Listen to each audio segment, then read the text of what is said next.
But yeah, moving on to target return on ad spend. When do I use target return on ad spend? When we have enough conversion volume, is kind of what Google Ads says, right? That max conversion volume. This is by the book. It has to be 15 or 30. I believe that yes, as a baseline, that's good, right? But I also look at other things like actual return on ad spend.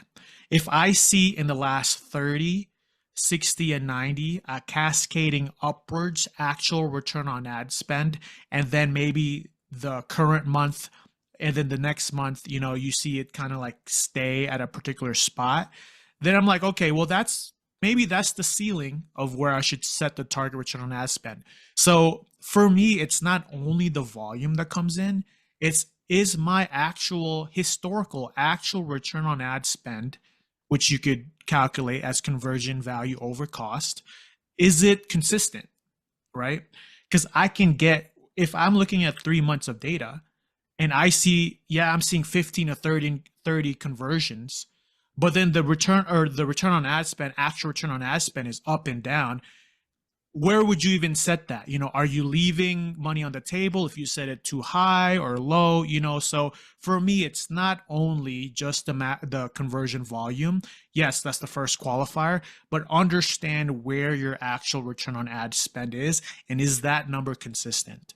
And then you can set it. Like me and Ryan do, we set it a little bit lower just because you don't want to put too much strain or too much specificity with Google Ads. You want Google Ads to still be able to flow through the data, show it this time, even though back then it didn't, it never converted on a Monday. But your target return on ad spend has a lot of slack where you can still show on Monday, still show on the days on Friday, Saturday, Sunday where you usually convert. So that's the thought process behind setting the target return on ad spend a little bit lower than your actual return on ad spend from a larger data set.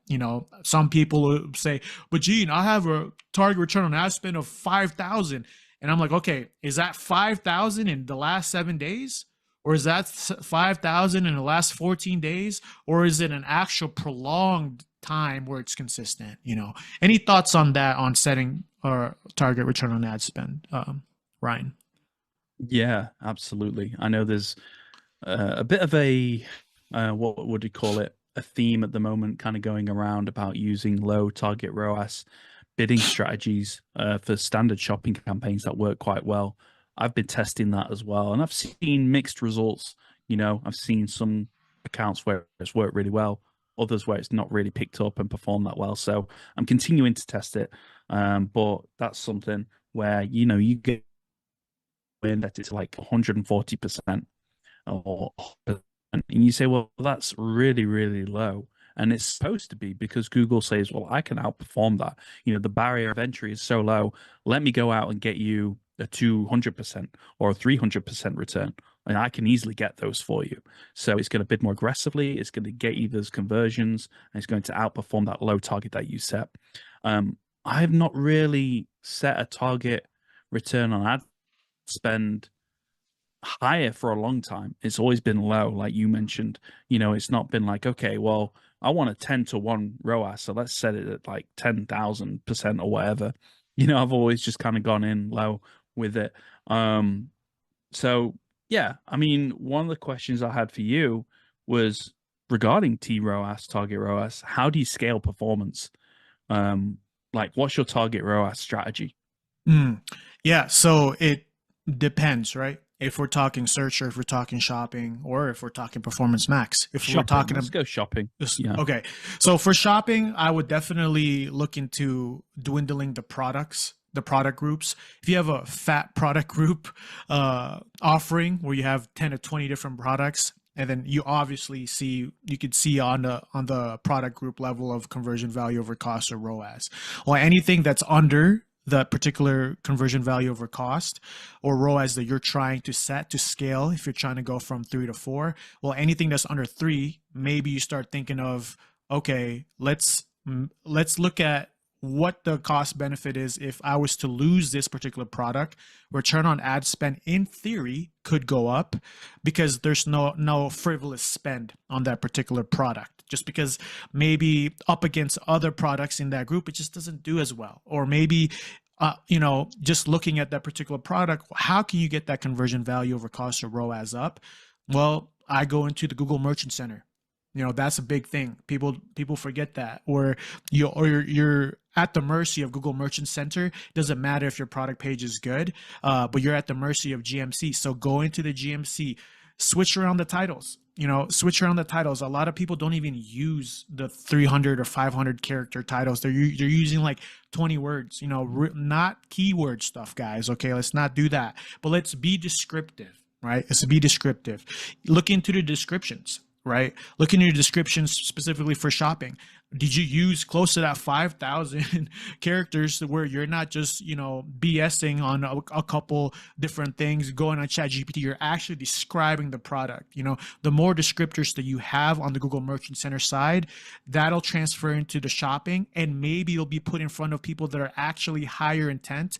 If it's put in front of people that have a higher intent, maybe that return on ad spend can scale up. So I think that's the biggest thing, is looking at it from a product group level, looking at the laggers when it comes to the return on ad spend of the scale, maybe underperforming, get into the particular product pages, and also the GMC, making sure that your Google product category is set. That's a big one, or even another thing. This is a pro tip. So if you have particular products that, say you do Google shopping and you have a clothing store, right? And that there's a particular product that you're showing all the variants for that product, but only the green variant sells. Well, why are you showing the black and blue variant of that product? Yeah, it's sold before, but as a whole, just create it so it's that particular variant that have sold. Or maybe you have another product, right? You're selling, I have a caviar client. Well, caviar is more expensive as heavier as it is, right?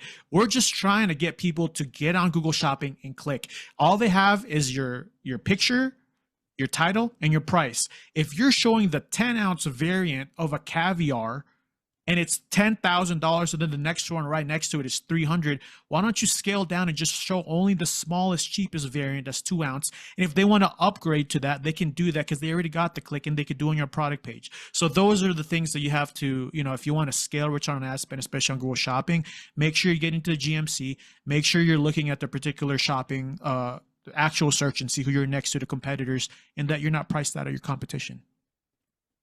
That's really interesting. I think you got a little bit angry there talking about caviar or something. You're getting very passionate. I don't want to talk about it. Yeah, we'll talk about after about this one. But yeah, I got a little passionate there.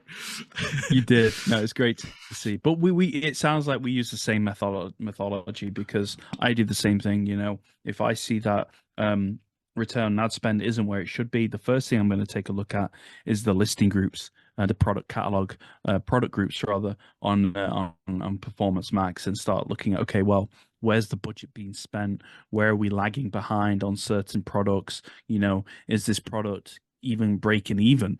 Is it getting a good return on ad spend or not? And then I might even look to pause and start looking to exclude certain products. Or if it's a standard shopping campaign, I might reduce the bid heavily. So I'm not spending as much budget on that specific product anymore, because it's had its chance, it's not been profitable. And this is what I say to a lot of people, especially when I do the audits and it's an e-commerce business. It's not like we're excluding the product from the website. People can still purchase the product when they land on the website. You've got to see the products inside Google Ads as more of like a hook, as more of like a product listing ad. It's just like from A to B. So when you advertise the product on Google Shopping, they can click on it, but they may not purchase that product. They might start browsing the rest of the website, and they may click on a t-shirt or a cap, but they may buy a pair of sneakers or trainers or shoes or whatever it might be. So it's not like we're excluding the product from the website. We're only excluding the product from being advertised on, because historically we've spent a lot of money. It's just not giving us a profitable return. So that's where I kind of look to optimize a lot of the products and and look to scale target ROAS and things like that.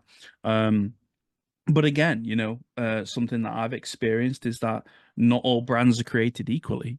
I've had clients in the past, and I'm sure, Gene, you might remember, where I've had certain clients and they say, we want a 15 to 1 return on ad spend, or we want a 10 to 1 return on ad spend. And it's just impossible because the price point is not there. You can't say, right, well, my product costs $5 or £10, and we want a 10 to 1 return on ad spend. It's always going to be an uphill battle. However, if the product costs $5,000 or £5,000, it's much easier to achieve a higher return on ad spend because obviously the price point is different. So don't always get bogged down about ROAS. Do what you can, but it's obviously very dependent on the business and the product price itself. So, yeah. Yeah, and another piggyback off that, don't get obsessed about target return on ad spend if, like we said before, you don't have the consistent conversion volume. You could tank all that you've done manually or whatever it may be before you graduated to an automated bid strategy like TROAS if you prematurely switch over, right? So it's really, really important to understand, okay, this is the consistent conversion volume that I have. Actual ROAS is really, really being consistent at this level. I'm going to slowly ease myself into it, maybe utilizing an experiment, and then see, okay, after the experiment has ran an adequate amount of time, is this, a good switch? So a lot of the times I go by the adage, if it's not broken, don't fix it. But us as Google Ads managers, we always want the greener grass on the other side. So, if you want that, do it in a methodical process, where you're not just, throwing everything out and switching right away, and you have a ridiculous, target ROAS threshold that you want. And also look at it from two perspectives, right? If you want good target return on ad spend, everybody does. That's, the baseline of what we want as Google Ads managers. Is it worth it? It's not your account. So ask the client, ask the customer, your boss, hey boss, I have a target return on ad spend. Do we want to hold it right here? Or do we want a little bit more conversion value? Yes, we're going to pay a little bit more, but maybe we can get them into our funnel, utilize email marketing, stretch that initial cost out through PPC, and then we're still sitting at a good space, not worrying about a 5 return on ad spend. We're good at 2 or 3. So that's one thing that we have to understand is you could have a crazy high return on ad spend, but what about the conversion value? What about that part? So consult with your clients or your boss, or yourself, whatever, that's a two-pronged thing is what I'm trying to say. It's a really good point. And I don't think it's something that can just be achieved overnight. I think when Gene and I take clients on, it's something you have to build up to. It's something that you work towards. The client says, oh, we want a 5 to 1, we want an 8 to 1 return on ad spend. Well, the first month might just be stability. It might just be finding that framework, that foundation. Okay, what are we naturally getting in terms of a ROAS, and then working towards that 5 to 1, that 8 to 1 return ad spend. It could be 6, 9, 12 months before we get to the goal, because slow and steady wins the race. It's what I always say. So, it's not going to happen overnight, but for certain businesses, it can be achieved. For others, it's just, you might just be where you are, and you might just have to say, well, we'll take a 2 to 1, a 3 to 1 return on ad spend, as long as we've got the value coming through. So that's a really good point.